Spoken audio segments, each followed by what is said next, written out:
comes in off this drill, right? I take it, I move it into a finger, all right? But we're doing it with a big fancy drill, right? He's coming in and I'm going tap, tap, tap, tap, tap, tap, tap, bang, bang, bang. That's just to get some flow going, build a little attributes. It doesn't really matter, okay? If I do it off a punch, bang, I can still take it. It doesn't matter. It's not, all right, let's put it this way. Here's a wrist, cross-side wrist grab. I move in, I'm here, there's the fingers, right?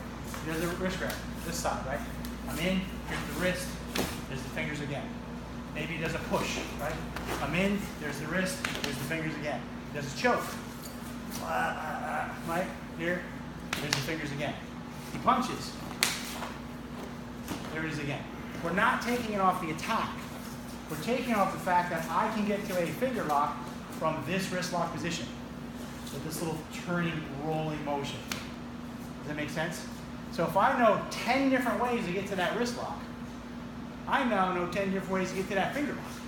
You see what I'm saying? So it's not a matter of I have to learn a finger lock against all these different techniques or attacks. Look, I know how to move into a finger lock from there.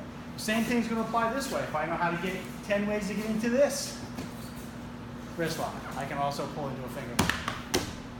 Right? It's just about a chain of technique. It's not about, I know 150 techniques for a wrist grab. I know 50 techniques for a choke. That's not what we're about. Right? Are you doing that when you're here? Are you doing that turn the opposite way? Yeah, a little bit different, right? I didn't really have to because it's just there. Oh, it's there. Right?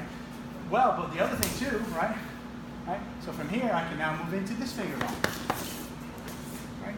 So again, if I know 10 ways to get into this, wrist grab, cross wrist grab, push, choke, punch, whatever happens to be, right? And I also know 10 ways to get into this. And I can get to this from either one of those.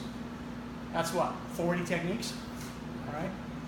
And if I also know how to get into this from there, there's another 10. Right? So it's like a big fun matrix. It doesn't really matter. But people get so wrapped up in individual technique without realizing it's just movement and motion. It's just understanding how things come together, right? Pin. See what I'm saying?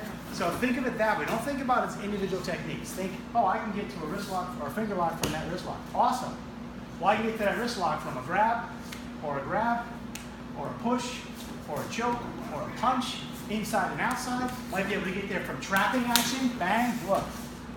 So I probably know 50 different ways to get here, as long as it's staying with the core motion that we're using, right?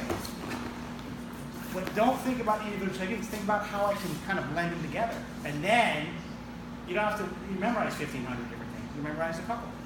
Make sense? Yeah. Have fun.